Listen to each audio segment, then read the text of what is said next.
Hello लेसनो। आज मैं आपको एक हार्टचस्प हिंदी कहानी सुनाने वाली हूँ जो इस अद्भुत दुनिया का सार हमारे सामने लाती है। तो चलिए शुरू करते हैं। एक जमाने में भारत के दिल में एक छोटा सा विलेज था। घने खेतों और ऊंचे पेड़ों से घिरे इस विलेज में लोग एक सादा लेकिन खुशहाल जीवन जीते थे। उनका प्रकृति और एक दूसरे से गहरा नाता था। एक दिन एक रहस्यमय यात्री गांव में आया। उसके पास दुनिया के रहस्यों से भरी एक प्राचीन किताब थी। जिज्ञासा और उत्साह से भरे ग्रामीण उसके चारों ओर इकट्ठा हो गए। जैसे ही उसने पढ़ना शुरू किया, जैसे ही यात्री के शब्द हवा में गूंजे, कुछ जादुई हुआ। कहानियां केवल कहानियां नहीं थीं, वे दुनिया की सुंदरता और जटिलता को समझने की कुंजी थीं।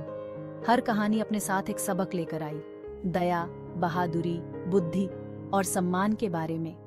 एक बहादुर योद्धा की कहानी ने बच्चों को विपत्ति के सामने साहस के बारे में सिखाया। एक विजडम मान पुराने पेड़ की कहानी ने उन्हें बुद्धि और धैर्य का महत्व दिखाया।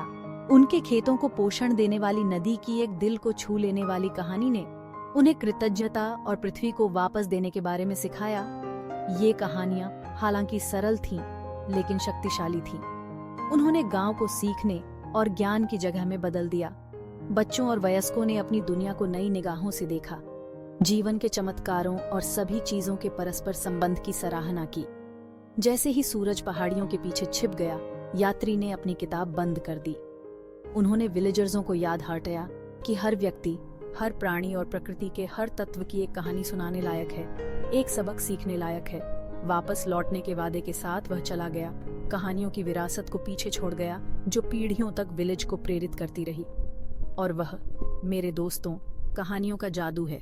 वे केवल समय बिताने का एक तरीका नहीं है, वे इस अद्भुत दुनिया को समझने और उसकी सराहना करने का एक तरीका है जिसका हम हिस्सा हैं।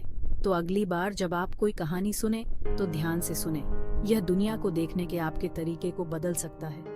आज मेरे साथ जुड़ने के लिए धन्यवाद। याद रखें, हर कहानी एक नया रोमांच है, एक नया सबक है। सुनते रहें, सीखते रहें और अगली बार तक जिज्ञासु बने रहें।